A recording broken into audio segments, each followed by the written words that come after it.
பாருங்க நோட்கள் வர நல்லா சூப்பராக வந்திருக்குது. நல்ல டேஸ்ட். ஒரு தடவை நீங்கள் இதே மாதிரி செஞ்சு சாப்பிட்டு பாருங்க. நல்ல சூப்பராக இருக்கும்.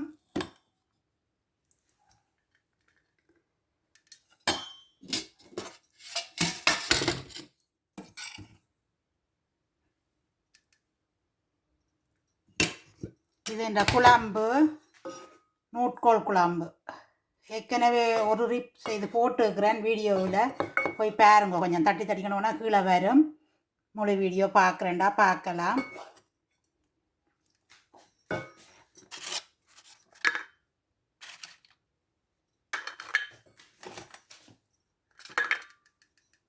பாருங்கோ. இந்த வீடியோ உங்களுக்கு பிடிச்சிருந்தா லைக் பண்ணுங்கோ, கருத்துக்கள் எழுதுங்கோ, சப்ஸ்கிரைப் பண்ணி பெல் பட்டினையும்